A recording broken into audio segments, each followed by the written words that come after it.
Hey everyone, and welcome to Transformational Tuesdays. I'm Teresa Velardi, your host for this time of inspiration, education, motivation, and conversation focused on key ingredients necessary to create positive change in our lives, which I call transformation. And I'm sure you do as well, otherwise you wouldn't be here. So Transformational Tuesdays is dedicated to you and to your personal growth and development, your business growth and development, and I am excited to have you here today.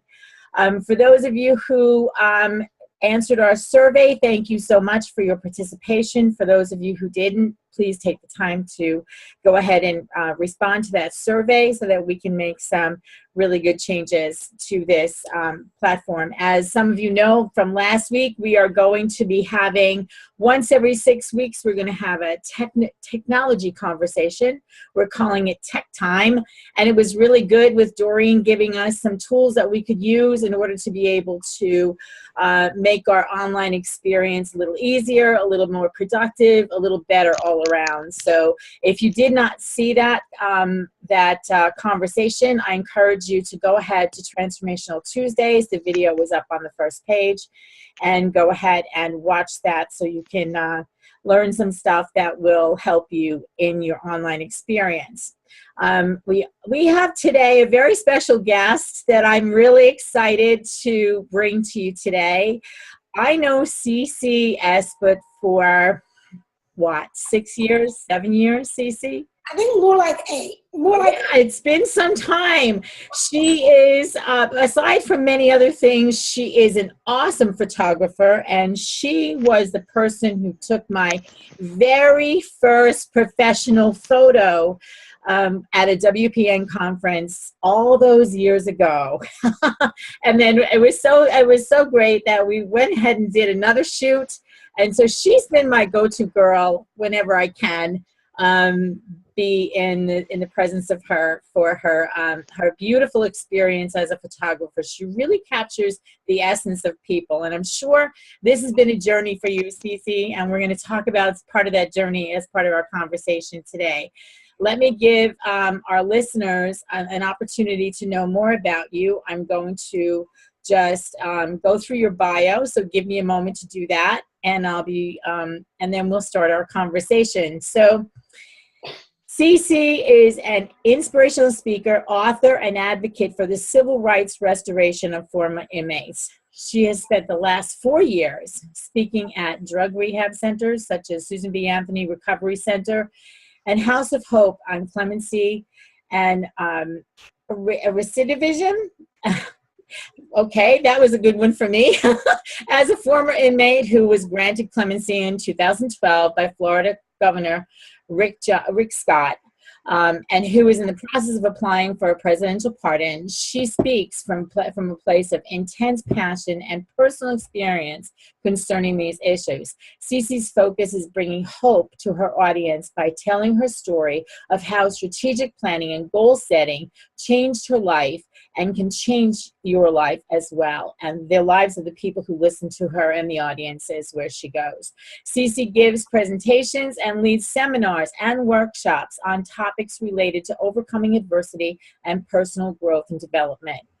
CeCe's life is centered on 3 core values: God, family, and education. Her mission is to serve, support, and share. She is a former sergeant in the United States Marine Corps and a passionate photographer with nearly 40 years of experience. She owns CeCe Espeut Photography and Video, a company which she started as a result of the difficulties she had when applying for jobs with a record. So welcome everyone to hear this conversation with CeCe, and I am really excited to have you today. We'll give your contact information in a little bit so people can contact you. So welcome, CeCe. I'm so excited for this conversation. Thank you. Thank you for having me. And hello, everyone. Hi. You see Brooke, a familiar face over here? Brooke? Yeah.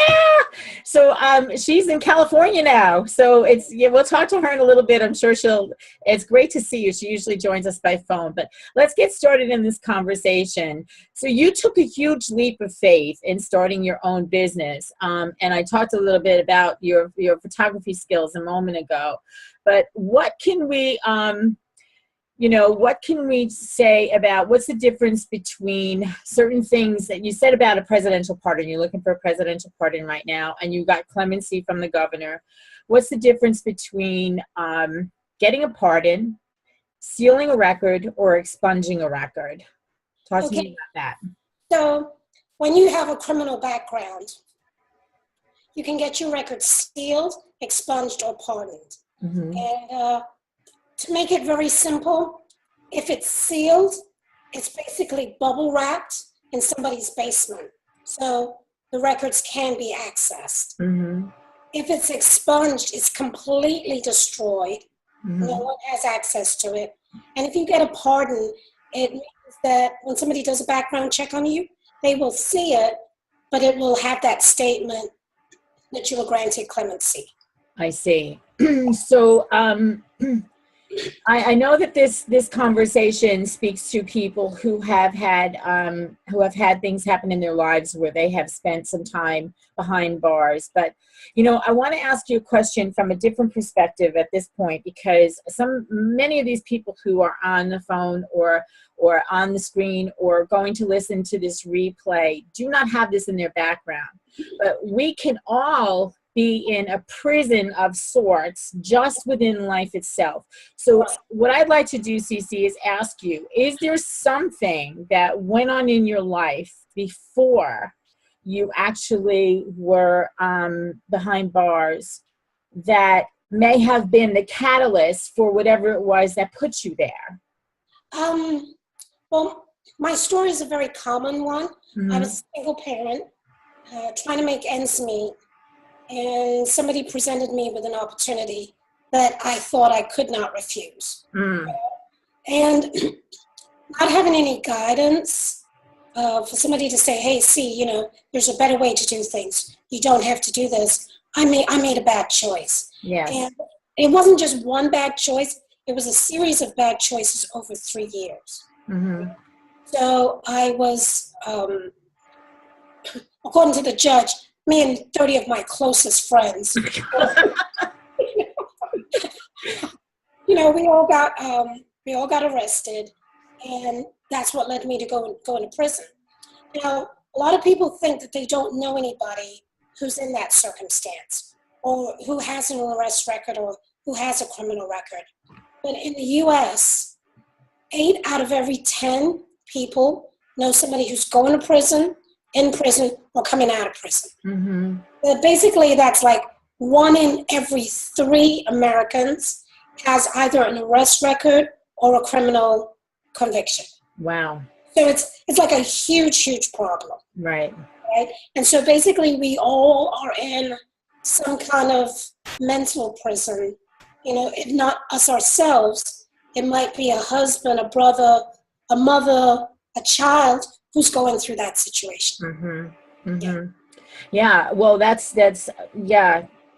And I can relate to what you just said. Being someone who was married to a man who was alcoholic, drug addicted, was buying and selling drugs, and put myself and my son at risk many times. And I've never talked about that part of my experience. But you know, I was living in a prison because he was living in a prison. So although he didn't, the only time I know he ever went to prison from around for as long as I knew him was when he violated an order of protection and I had to have him arrested. But, you know, I mean, he was in his own prison inside his head, inside his body, you know, and a lot of us have gone through something like that, or know someone who's gone something like that. But I want to ask you, a minute ago, we talked about having your records expunged. Now, how does someone apply for a sealing of a record or an expungement of a record if this is their case? Okay, so what they'll do is if they do have an arrest record, you contact the state attorney or the district attorney in the county where you picked up your charges, okay? So where the case occurred, that's the first place you go to. And they have a process where they can tell you whether you can get your record sealed or expunged. But if you can, fine, they'll handle it. They'll help you.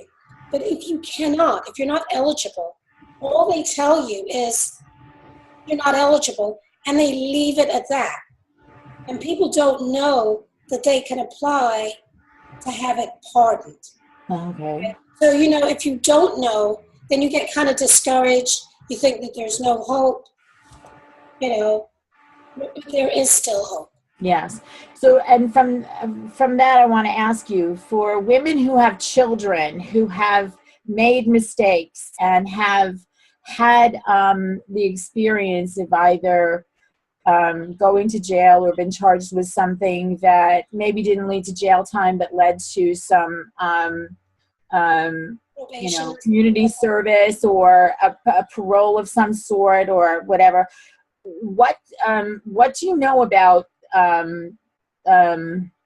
juvenile offenders, if you will, or people who are, people whose children are like young adults and getting this expunged from their records? Is there a particular age that qualifies them automatically for an expungement? Yes, actually there is. In the state of Florida, I do believe it's 25, that if they remain clean, that at 25, some say automatically sealed, but you really should follow up. There is a necessary follow-up. Yeah, And absolutely. it's not, every record cannot be sealed, right? So if you've ever been convicted guilty, then you're not eligible to have anything sealed or expunged, all right? But, I always like to tell people I'm not a lawyer. I have no legal experience. So the first place you need to start is with your state attorney or your district attorney's office, okay? And then they can guide you through the beginning of the process. Right. And with your experience now, I know that you've got like this ministry, if you will, that you're going to the prisons and you're helping people there to learn to live a better life before they get out. And I'm a huge believer in what Tony Robbins says. Things don't happen to you, they happen for you. So no matter what the experience, I'm sure that there are some great things that you learned about yourself while you were having this experience that led you to be able to be the success that you are. So in your experience, how does what you speak about affect the people that are your audience right now? Well, I always laugh at this because I had a very, very good upbringing. I come from a very affluent family. They're involved in the government. My dad was the electrical engineer at the National Art Gallery in London. So I come from a very rich and diverse background. I've been to some of the best boarding schools in the world. And so for me to be convicted of a drug conspiracy was like a huge, huge embarrassment to my family. Wow. Shame and disgrace, anything you want to think of that. My family was just totally publicly humiliated by what I did. But now fast forward and see that I'm using those skills that I learned in being able to talk to different groups of people, government officials, as well as inmates. Because of my background, I can now go between those two groups. I can explain to administrators what people who are coming back into the community need. Mm-hmm. And so now I'm thinking to myself like, wow, it could not have happened to a better person, with my skill set. Mm-hmm. So I'm a member of Toastmasters, and originally I never wanted to join Toastmasters because I always wanted to keep it real. But when you're talking to the money people, the people that make the decisions, you have to come up to their level, right? And so I can interact on any level with whoever. So I think God kind of gave me the perfect skill set to do this. Mm-hmm. I believe everything happens for a reason, and you know what you just said. What you just said really confirms that, and that God has a plan for everything. So, so you're a Toastmaster. You speak to people about, you know, how they can utilize this situation in order to be able to better their lives. So, the logistics of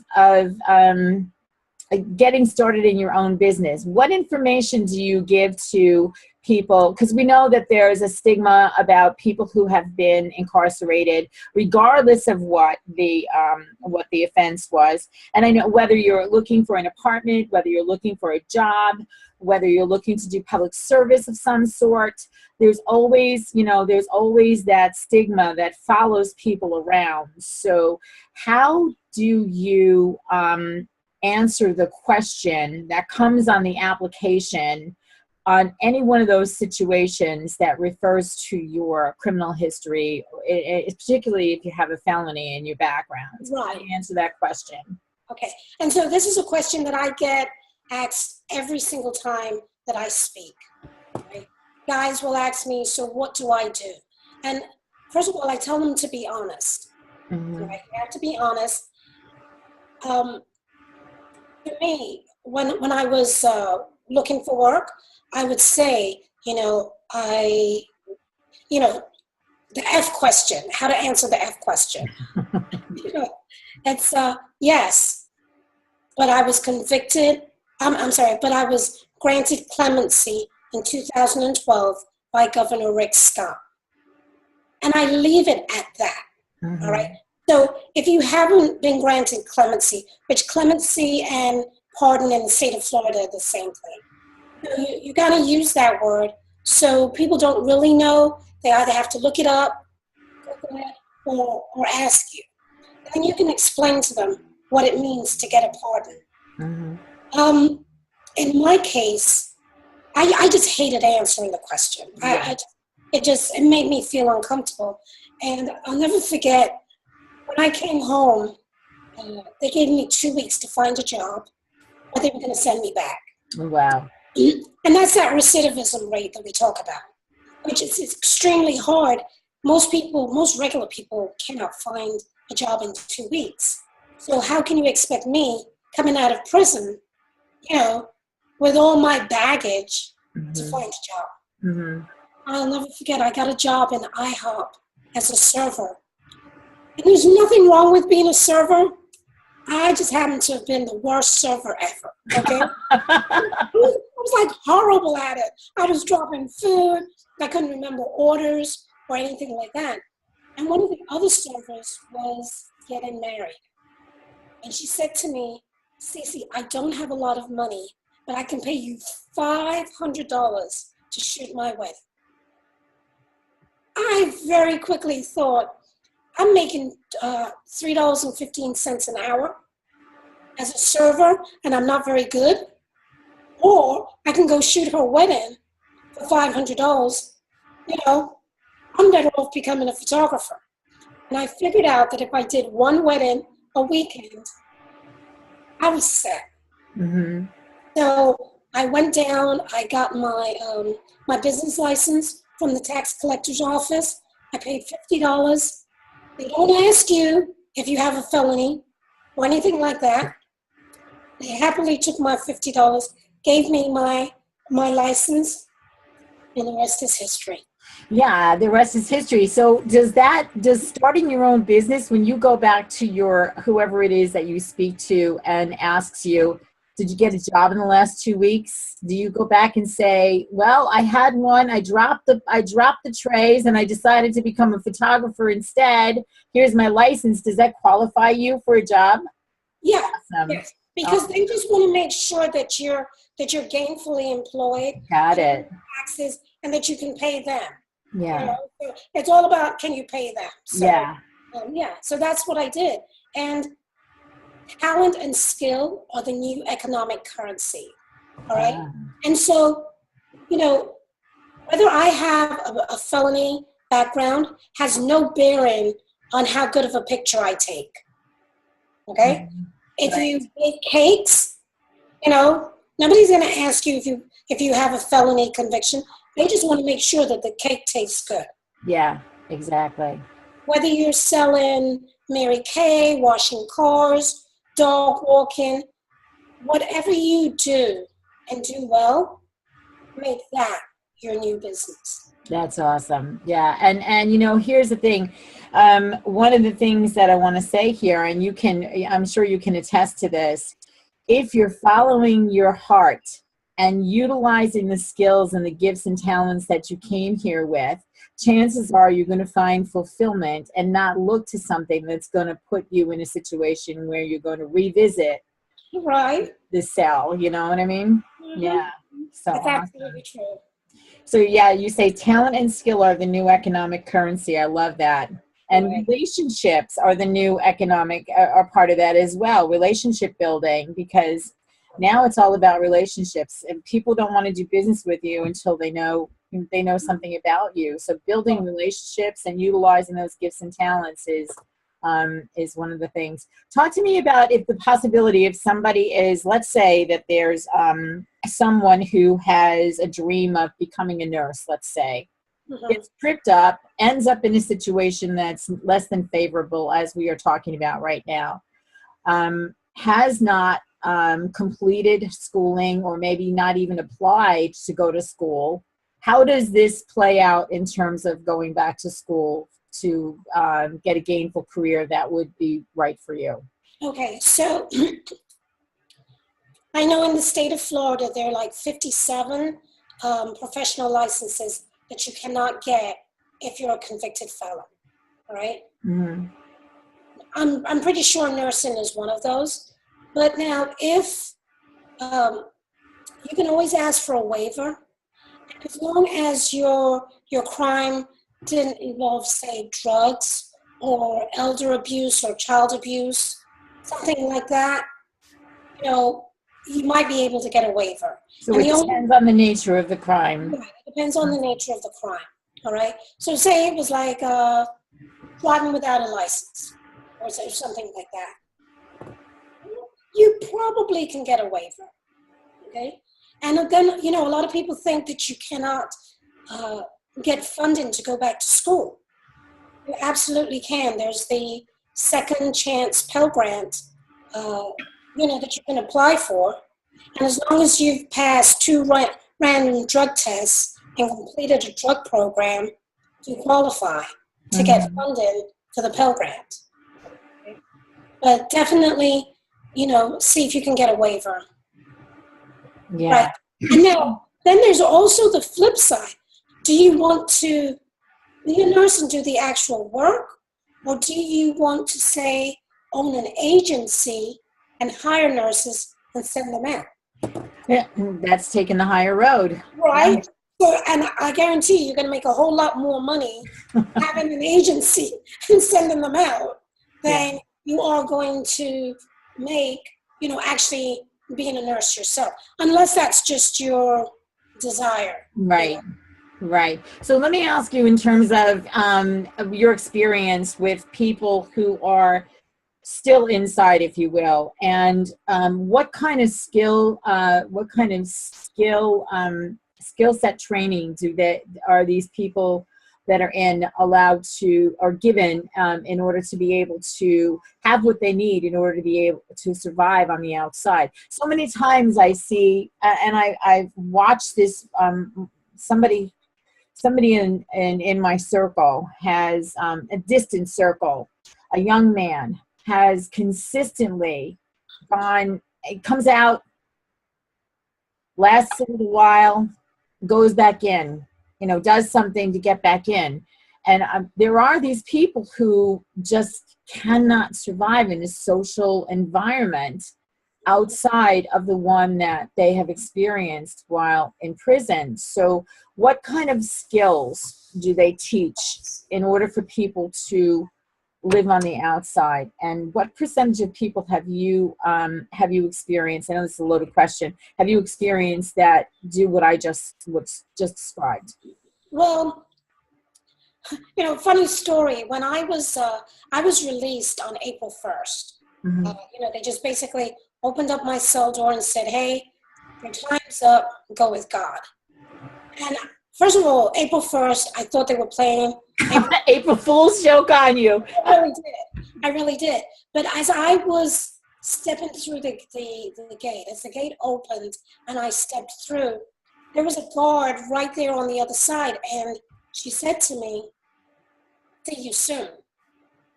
And my head was bobbing. I was like, what? Are you coming to Miami? And she said, no, 96% of all inmates violate and come back within the first year. No kidding. 96%? 96%. Oh my God. And that's that recidivism rate that we talked about. Yes. So I was a math major in college. I quickly figured out I needed to be in the other 4%. Okay? And so that's one part of my story. You know, in trying to, when I talk to people, try to make them understand, be in that 4%. Right?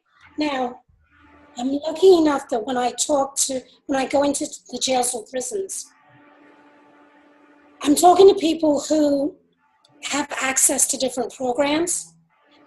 There are so many programs, but the inmate has to apply for them. Yeah. Okay? And so they have to take some kind of initiative and decide that, I always say, you know, decide now or tomorrow. I'll give you the night to think about it, but you have to make the decision that you want something different. Mm-hmm. Or you can be part of that 96% that is going to come back within a year. Wow. I didn't realize that percentage was so high. You know, I talk to this guy's sister all the time, and I always ask how he's doing. And he'll be out, but then the next time I talk to her, it's like, oh, he's back in again. And I'm like, and when I knew we were having this conversation, that situation came to mind because I knew that he wasn't the only person that is in my periphery that was living this kind of life in and out, you know. I'm shocked at how high that percentage is. Shocked. Mm-hmm. Uh-huh. Unbelievable. Talk to me about your book, CeCe. You just recently wrote a book. I'm so excited for you. Talk to me about your book. What drove you to do it, and what's it about? And then how can people get a copy? Okay. So the reason I wrote the book is after talking to people and letting them know, you know, I get a lot of referrals. And so people would call me, they would Facebook me, they would like, can we talk? You know? And at first I thought they wanted to talk about photography, but the conversation might have started like that. Yeah. But then they would say, you know, well, little Johnny or my dad or somebody has this problem.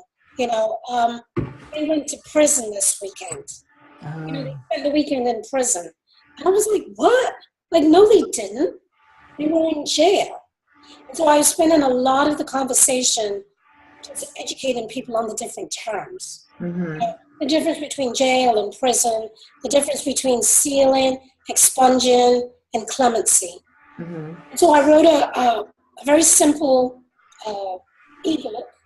I mean, it wasn't even an ebook. It was just a Word document at the time that I would send out to people and say, hey, read this before we talk. So that will just, you know, cut off about 30 minutes of explanation. Right. Education does that. Right. And at the same time, my grandson, Quincy, he had just gotten his learner's permit. And I knew that very shortly he was going to be driving on his own. And I didn't want somebody else to tell him my story before I told him. Mm-hmm. So the Word document became a book, you know, just outlining everything. And, you know, I'll never forget, I was telling, Quincy and I were driving up US 27, and there's a big prison. It's his first time driving on the highway. And he looks over. Now, we've seen this prison 100 times, going from Fort Lauderdale to Orlando. And he looks and he goes, what is that? And I was like, oh, wow, God, thank you for the opportunity to introduce this conversation. So I said to Quincy, you know, that's a prison. Did you know that I had been to prison?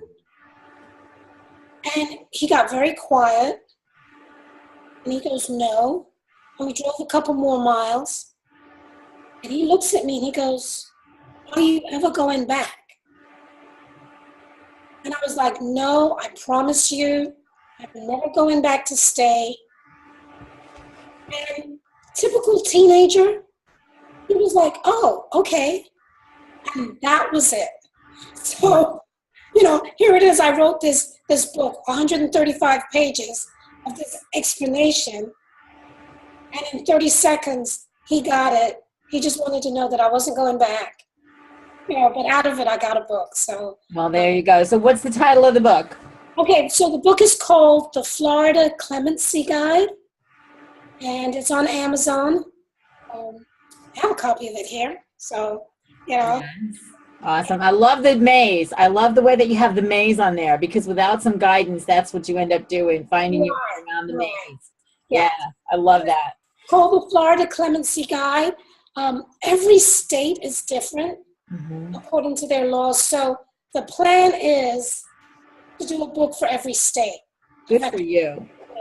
And of course, I'm going to have a lot of help and collaborate with other writers and stuff. But the book is available on Amazon now, so excited. Awesome. So for anyone who has questions about anything that CeCe has been talking about, the book is available for you. And even though this is for Florida, you can probably use it as a guideline to ask questions that are necessary in order to be able to have this conversation in whatever state that you're in. So, and we're already past the half-hour mark. Do you believe it?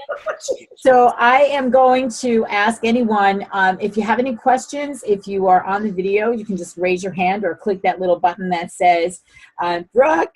Hi, Brooke. Hi. CeCe, I'm so thrilled to see you again. She did my portfolio pictures for all kinds of things, and they're being used all over. And I'm thrilled for your story.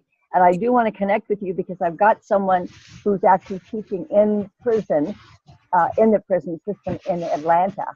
So I don't know if you're doing anything there, but I believe Dr. Amani will be able to help you write the next book for Georgia. Okay, great. Thank you. Awesome. Oh, I'm so glad to see you. And I'm so glad to see you, Brooke. Usually we have a chance to talk on the phone, but I haven't seen you in a while, so I'm excited that you're here. So thanks so much for that. So yeah, so I'm sure that there are people on this. I mean, so Philomena is in New York. Barbara is in San Diego. Karen is in Arkansas. Brooke is in Northern California. So I mean, there are a lot of connections right here, just on these on this screen, that can really maybe know someone that you can connect with in order to get the information for the next books. Okay. So, New Hampshire, Philomena. I'm sorry, you're in New Hampshire. Yes, I'm sorry. So, and for those of you who are on the phone, if you have a question for CeCe, you can press *9 on your phone, and I can recognize you there. So, yeah. I just, this is a conversation that doesn't necessarily come to the table every day. And, on Transformational Tuesdays, we like to give information about lots of different things. But when I saw your title and the prison, I mean, I also put on the Facebook post that prison doesn't necessarily mean being behind bars. And I alluded to this before. So there are a lot of people who are living in a self-imposed prison because they are afraid, or they are filled with what you had described earlier when you were talking about the effect on your family, shame and disgrace. What are some of the things that you can offer to people having been through this, on a physical level, actually inside of a prison? What can you talk to people about that will give them the opportunity to bring peace to those two things, shame and disgrace, whether or not they've been behind bars? I think it starts with being transparent and having a conversation. So many times people think they're going through a situation by themselves and not realizing that others, probably somebody very close to them, they're going through the same situation. So I think being transparent and talking, we'll start that process, definitely. Mhm. Yeah. So, the thing is like, if you're in, for example, one thing that I always say for people who are in situations that are abusive, be transparent, tell someone, because without talking to someone, you're living inside this prison that you don't know how to get out of, and maybe someone else who you might tell, who you feel safe enough with, can help you to get out of that situation, as was my case. So the insanity of being alone inside your head. The worst place for me to be is alone inside my head. That's the worst place for me to be. So I know that there's all kinds of stories that go on in there. Talk about writing, boy. There's all kinds of stories that go on in there, but most of them are, most of them can be deemed as self-destructive, because it's the worst place to be.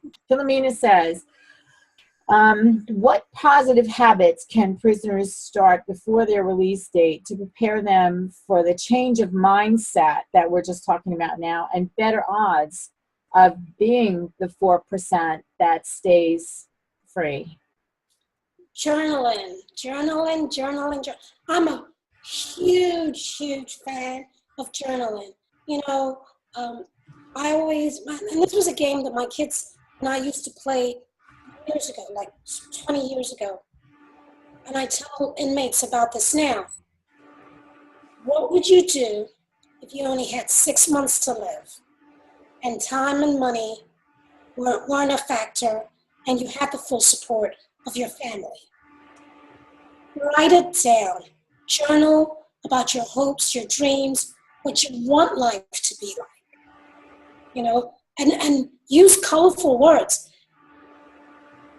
It might not all come true, but what it will do is it will open the doors and kind of give you a guide. So, yeah, I tell them journal. I'm like, write it on the back of napkins or, something, but you got to get it out of here and onto the paper. Right. And there's, I'm a huge journaler. I journal just about every day. And I know for myself that there is something physical that happens besides the emotional and the mental piece that goes on when you go through the process of journaling. Particularly where there's gratitude lists that I talk to people about, I'm grateful every day. I say my gratitude. No. You need to write it down. There is something that physically happens, and tell me if this is your experience, between your head and your hand onto that paper. And I strongly suggest on the paper and not on the computer, because there's a physical thing. Can you describe to me what that is? Maybe you can give it words that I have not been able to find yet. Can you tell me? So we all know about our chakras, all right? Mm-hmm. And people just think you have chakras, running up and down straight. But your body is full of chakras and energy points and openings. And for me, when I write, it's like my hands are energized. And so the thoughts come in and they actually come out through my hands. And, I like to think of myself as Harry Potter or a female version of Harry Potter. And I'm, throwing my arms out, and whatever I'm writing, I'm manifesting. Wow.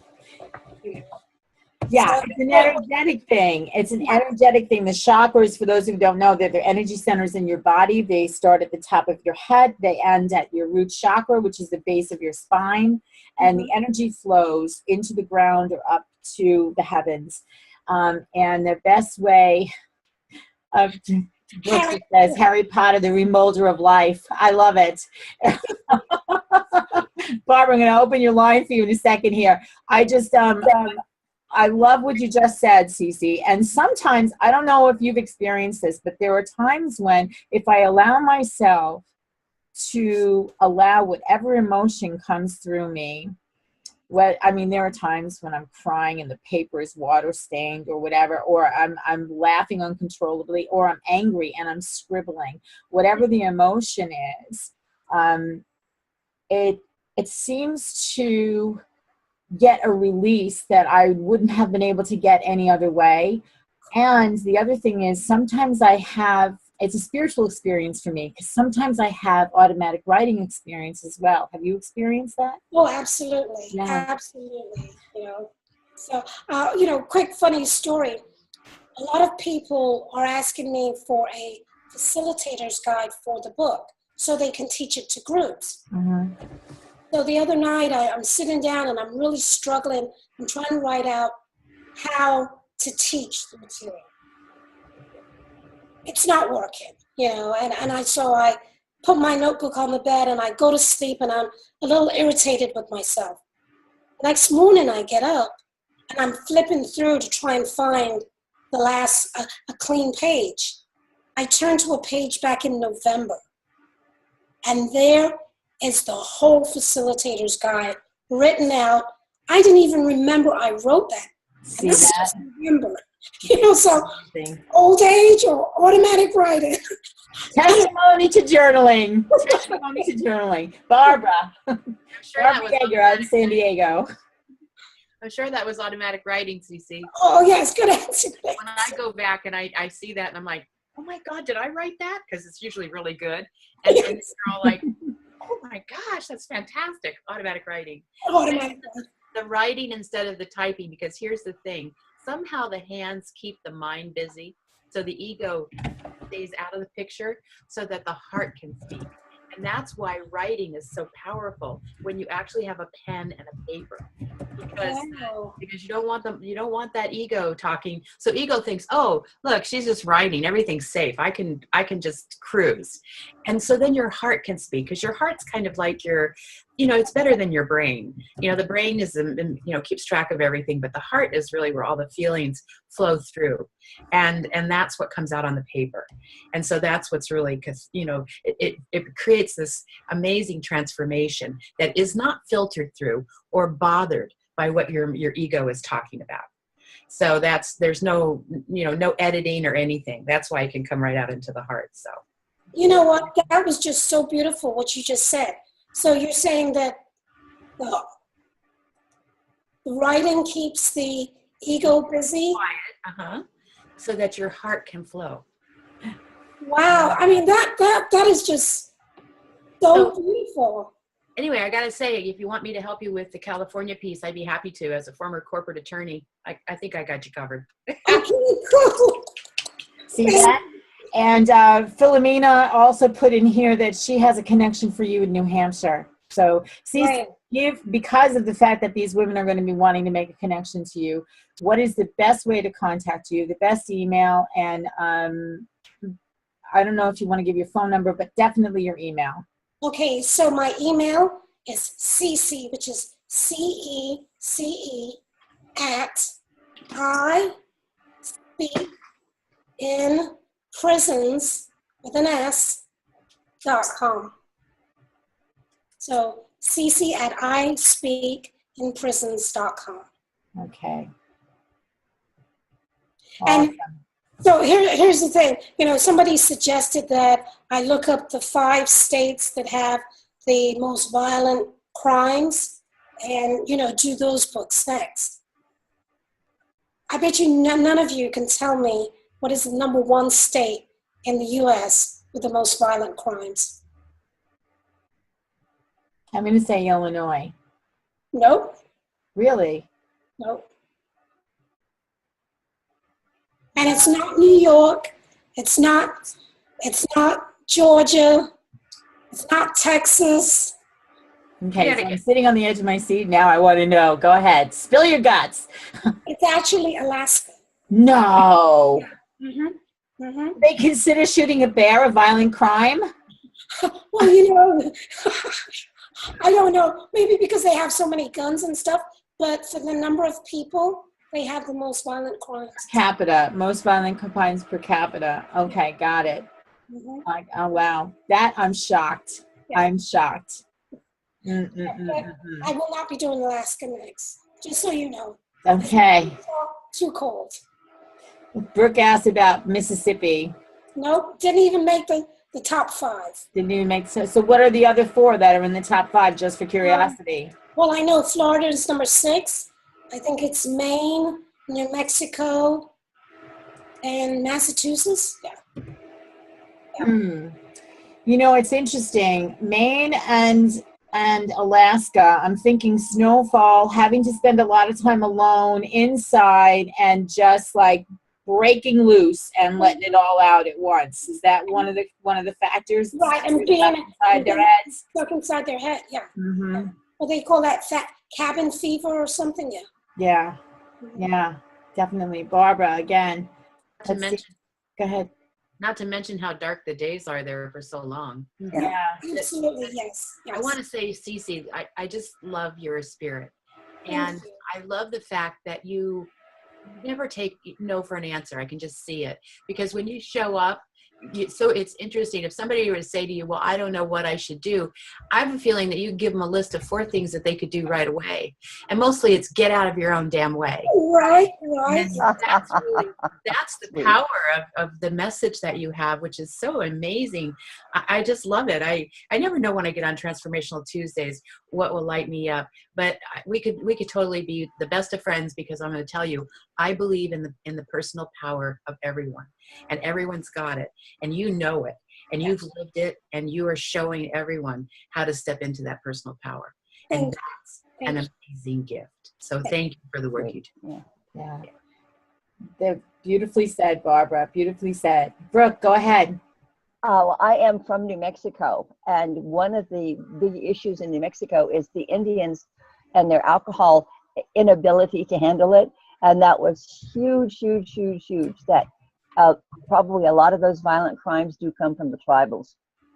Yeah, they've been misplaced, so they are displaced. They're out of their community. Plus, they really have a brain issue with the alcohol. And New Mexico is one of those states that they don't have clemency. Oh, wow, that's interesting. So if you have a felony background in New Mexico, you can't ever get the right to vote again. Wow. Which is something that needs to be changed. Absolutely. You know, it has to be changed. So. Wow, I find that very interesting. And how are there a bunch of states like that clemency is not an option? Yes, there Really? are. You know, but there are also some states that the day after you come home, you get all your rights back, including the right to bear a firearm. No kidding. Which, you know, that in itself is so dangerous. You know, because we don't want a bunch of people who have not had any kind of rehabilitative training or counseling to come out and be able to get a gun and run around just being angry people. Yeah. So, you know, there's Are there any pros and restrictions cons on to whether or not, I'm sorry, are there any restrictions on whether or not the crime that put them behind bars was related to firearms? No. Oh my word, I'm in shock. Yeah. Some states you just get it automatically, and some states you never get it, which I think, if this is the United States of America, it should be it should be the same set of laws for everyone. I do believe that. You know, and I don't believe that the day after you come home, you should have all your rights restored. You know, not without some kind of counseling or something. I'm in agreement because, you know, what's the Albert Einstein quote about you can't fix a problem with the same mind that created it? Yep. Right, Yep. correct. You know, so I mean that whole thing needs to be taken into consideration when people get out and have. Oh my word, that's pretty scary. That's pretty scary. Barbara, go ahead. CeCe, I have a question. You know, a lot of people, what is it, over 94% go back. 96, yes. Yeah. I wonder if it's because they give up on being able to figure out how to take care of themselves. Oh, absolutely. Absolutely. They don't know. They didn't know to begin with. Right. Yeah. They don't know they have another option. Yeah, because let somebody else take care of me, even though I have less restriction, I have no worries. See? I don't know if it's that too, but it's just a sense of hopelessness. You know, it's that, you know, can you imagine for a man who has a wife and kids that he can't support them? You know, so it's almost like, let me give up. You know, the state will take care of them.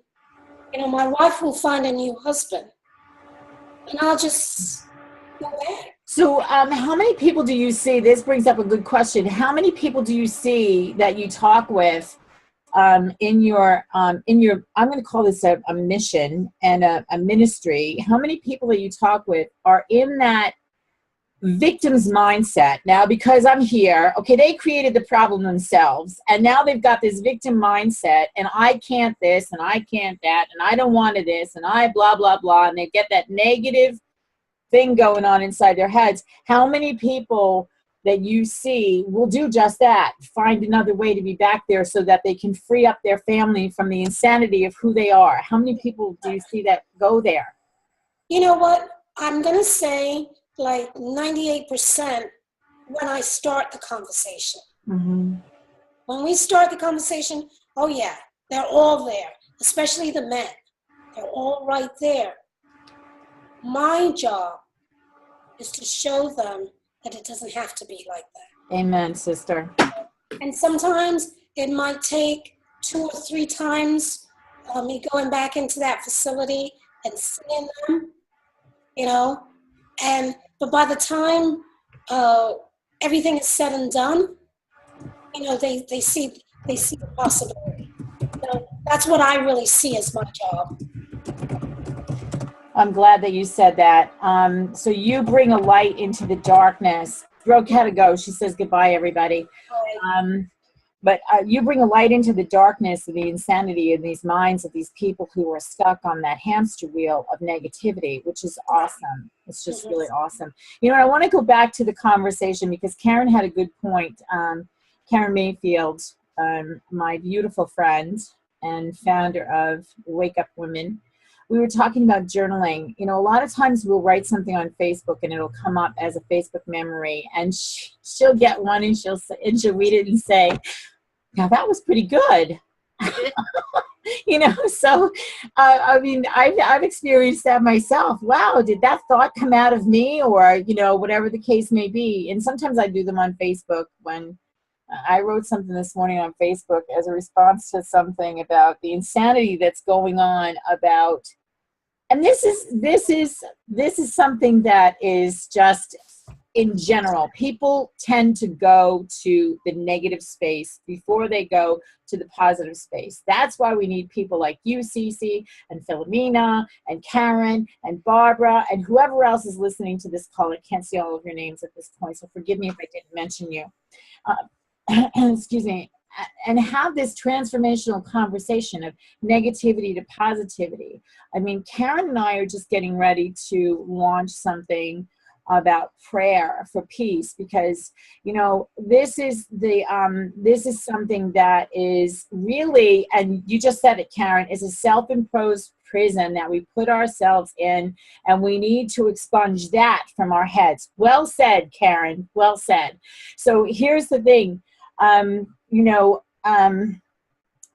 somebody said something about my son's friend who has 2 little kids. She said something about somebody making a comment about Lady Gaga and the Super Bowl and having a little bit of a belly hanging over her bottom. And I was like, are you kidding me? Do not let me weigh into this conversation, because, you know, I have something to say here. I just went on a mini rant, and I was like, between the politics, the Super Bowl, the body image, the blah, blah, blah, blah, blah, blah, blah, blah, blah. Get over yourselves, people. Look at the person in the mirror. If you're not happy with who you are, change it. And that's the message that you're giving to everybody, CeCe. Mm-hmm. If you're not happy with who you are, where you are, what you're doing, make that change. And then it goes to the Gandhi thing. Be the change that you want to see in the world, whether it's your own world or the world around you. Correct. Absolutely. And, you know, as far as Lady Gaga goes, can you imagine performing in front of that many people, what it takes. Most people don't even want to do public speaking in front of, you know, a group of high schoolers. Mm-hmm. And so here she's got the whole world watching her. So you know what? Kudos to her, you know? Exactly. Go ahead, Barbara. And as you're saying this, I just want to say it goes back to that conversation about shame and disgrace. Mhm. And that's what the world is looking to do to people today. Shame and disgrace because of your belief and your political alignment, your this alignment, wherever it is that you are. If you are misaligned according to someone else's belief, you're hearing about it. And that's really where we're at. Go ahead, Barbara. It's a form of bullying. Shaming and disgracing is a form of bullying. Mm-hmm. But the thing about it is that she had a vision. And this is so to our message this morning. She had a vision and she never let it go. And she said, I heard her say on a show a couple weeks ago, I don't give up. I know what I want and I go until I get it. And I'm not going to say it's easy. I'm not going to say it's not hard work. I'm not going to say that, you know, I haven't wanted to turn around, but I don't turn around. Yeah. And that's why she gets what she wants. She's, you know, I'll tell you quite frankly, when I saw the little role and I thought, oh, good God, she's like all the rest of us. Thank you. Yeah. As much as she works out and as much as she does to improve herself, you know, there's a sense that we don't have to be perfect to be powerful. We don't have to be perfect to be powerful. Yeah. And that's, you know, and honoring her gift is really part of it. So that's a notable quotable, Barbara. We don't have to be perfect to be powerful. No, we don't. Let's see. She's your Italian paisana, Filomena.